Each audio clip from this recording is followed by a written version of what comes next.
Inom-inom. Aba, saktong takas. Kinabukasan. Okay. Kasi nasa impounding na yung motor. Gusto naman nila magdemanda, may magagawa pa. Wala nang magagawa.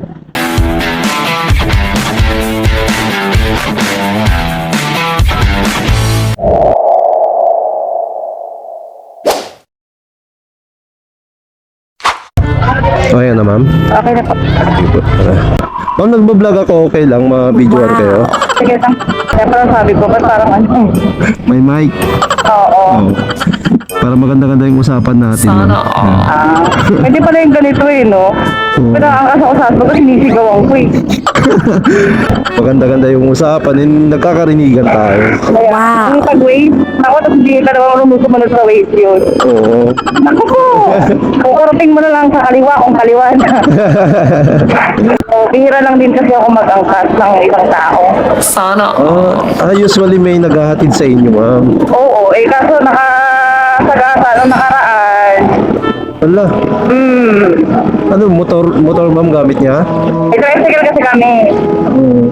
Nag-inom-inom. Di ba panggabi ako? Nag-on-site ako. Aba, saktong takas. Pag alis din siya. Ayun, kinabukasan. Okay.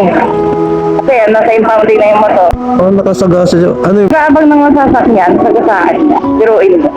Sus. Ay sabi ko, huwag ka na magmotor ulit. Bahala ka rin.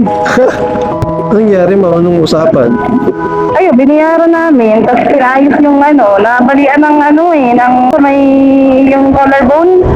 Ay, Nabali. Tapos yung isang rib na fracture. Ay, siya. wala ka siguro yung pagkakabangga sa kanya, ma'am. Oo, sabi niya mabagal doon. Kasi hindi dahil kasi kung mabagal yun, walang pali yun. Gas lang yun. Luguan lang. Kaso may pali. Siyempre, babayaran mo yung araw ng tao. Pero imagine mo sa akin nangyari yun. Diba? Pero okay naman yung mister niyo, ma'am. Oo, okay naman. Kasama mga barkada mag-inom. O, yung barkada, di man lang dumaan sa bahay, sabihin na, ay, nakasagasa pala yung mister mo doon, pakipuntawa. Wala man lang ganun. Nakilap pa kami kung nasaan siya. Kasi umaga na, usually papasok. Wala siya. Hindi siya nakauwi, ma'am. Hindi. Yung anak niya, siyempre, may malaki-laki naman marunong naman na sa sarili. So, side na. Kaya nga ako nagpagabi kasi siya yung magbantay sa gabi at sa araw. Kami kasama yung anak natin. Iwanan. Lesson learned niya, mahal naman. 100 plus din kami.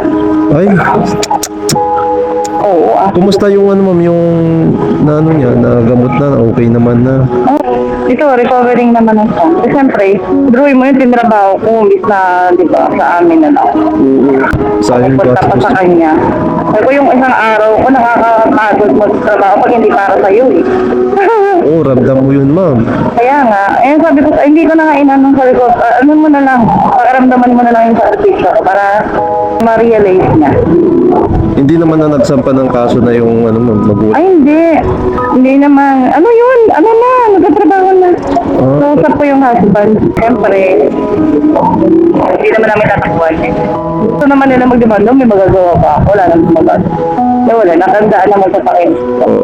Hindi, buti maunawaan din siya, ma'am, no? Yung mga... Oo, saka nakakausap talaga ako. Halos namood ako sa kanila eh. Siyempre, anong gagawin ko? Alangan ibalik ko yun sa nanay. Hindi mo pwedeng ganun. Kasi kung yung pagmumoto na yan, yung lisensya niya, hindi naman yan first lang eh. Kung nga, di ako bukuha ng lisensya kasi feeling ko, di ko kaya mag-drive. Panic ako kung nag-drive eh. Pero sa kanya, biruin mo kung sa akin yan nangyari.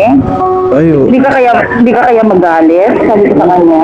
Sabi niya, hayaan mo na kasi baka parang pinipirahan na tayo. Kaya sabihin kasama na muna yung bigay-bigay. Sabi ko kung sa akin nangyari yan, tingin mo, tayo kasi may praso, hindi pwedeng tayo mag-isama. Oo, dapat kayo makisama. Oo, tayo talaga. Kung anong sabihin na wala nang allowance. Kung ito may pinapaaral din ng mga anak eh. Buti sana kung di ba? Ayun, no. Kabuhayan ng tao yung inagin. Disgrasya din naman talaga, hindi natin maanuhan yan. Oo.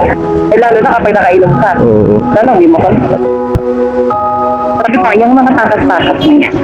Para yung sa mga baget-baget. Kung matanda ka, hindi na pwede sa'yo.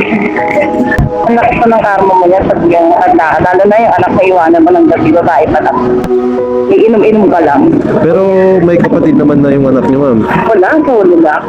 Mag-isa lang siya dun, iniwan niya sa loob ng bahay. Kaya nga, sabi ko, kaya ako nagtatrabaho ng gabi sa samahan mo. Tutulog ka lang naman eh, di ba? Ikaw nga, nakakapagpahinga ka sa gabi, straight ang tulog mo.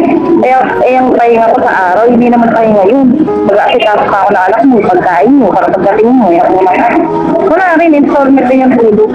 Sabi ko, ano lang tayo, bigayan lang. Bigayan yan, may mga extra kontakas na gano'n.